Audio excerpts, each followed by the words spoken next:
Hoje o nosso grupo vai falar sobre o budismo.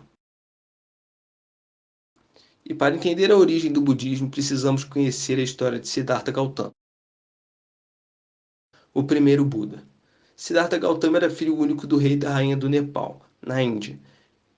E por ser sempre um garoto muito bom e doce, seus pais decidiram que ele jamais deixaria o palácio. Até seus 15 anos, tudo que Siddhartha conhecia era o palácio dourado de seus pais.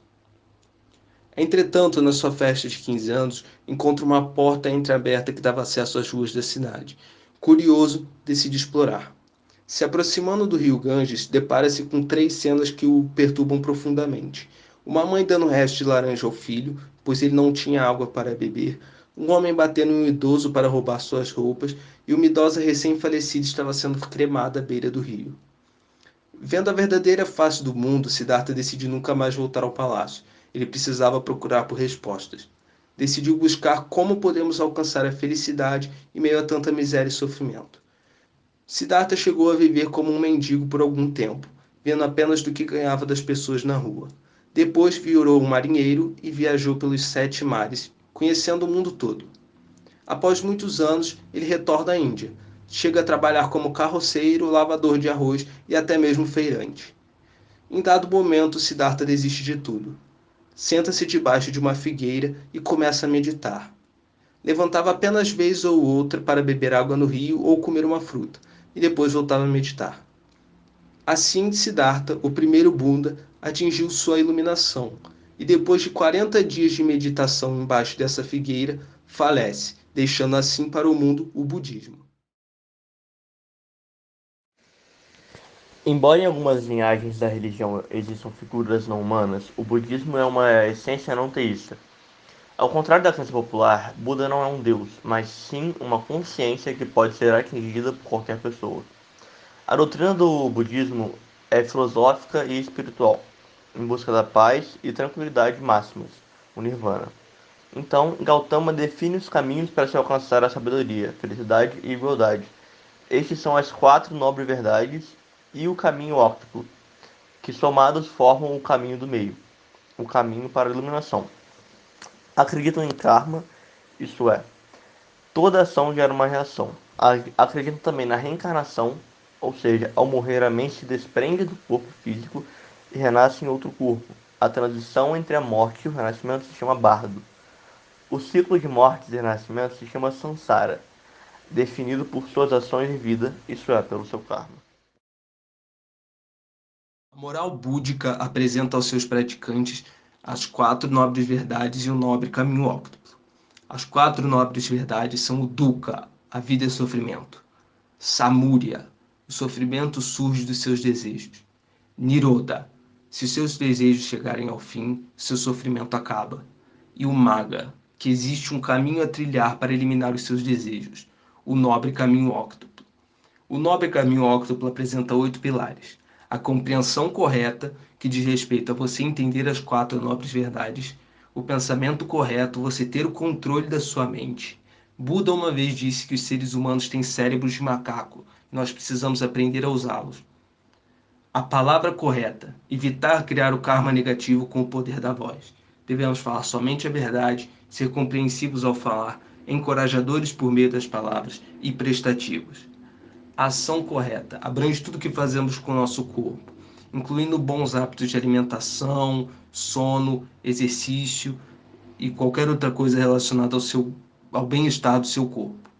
O modo de vida correto: não fazer e não levar ninguém a fazer nada que viole os preceitos do budismo. O esforço correto: tornar-se cada vez mais sábio, calmo e moralmente correto. Ter a atenção correta: encontrar dentro de si a pureza inerente à mente búdica e nela permanecer, não permitindo que sua pureza seja obscurecida pelos venenos da cobiça, da raiva e da ignorância.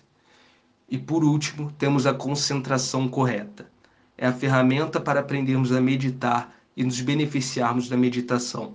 A tranquilidade e a paz encontrados na meditação são os alicerces da sabedoria budista. Ritos e festas. Vesak, o dia de Buda, é a data que celebra o nascimento, a iluminação e o falecimento de Buda. A data de nascimento de Siddhartha Gautama no segundo domingo de maio, é a mais importante data budista. Yipeng, ou Festival das Lanternas no Céu, acontece na Tailândia na lua cheia de novembro. É uma homenagem a Buda. Obon, ou Festival dos Mortos, é celebrado no Japão e tem como objetivo homenagear os ancestrais. Acredita-se que os espíritos dos antepassados retornam a esse mundo por 3 dias.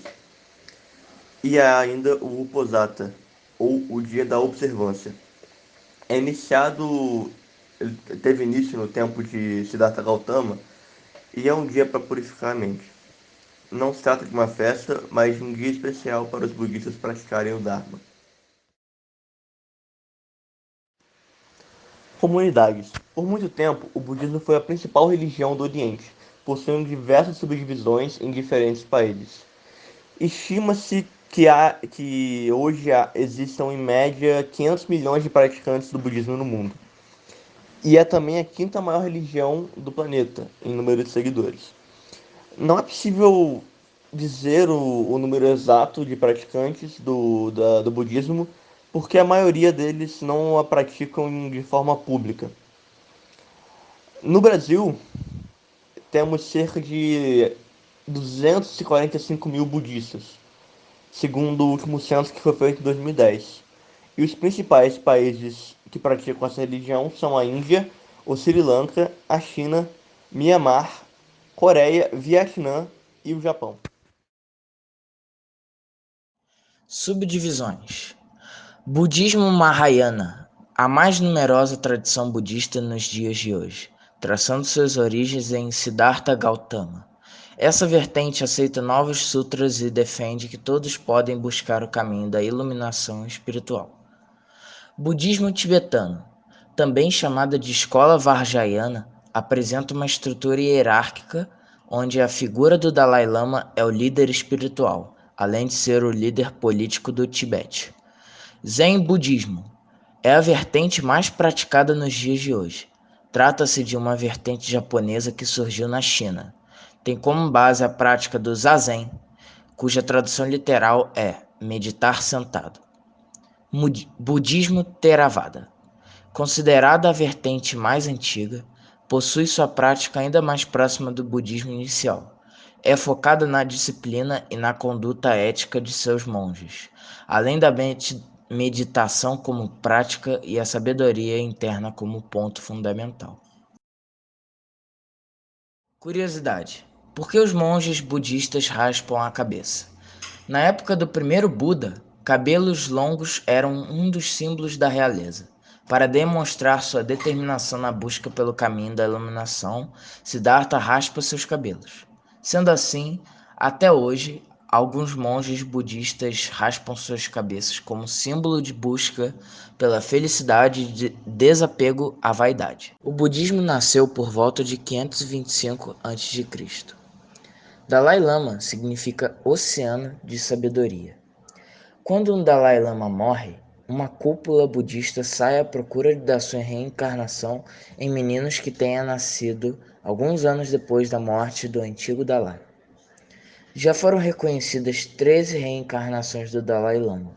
O atual é o tibetano Tenzin Gyatso.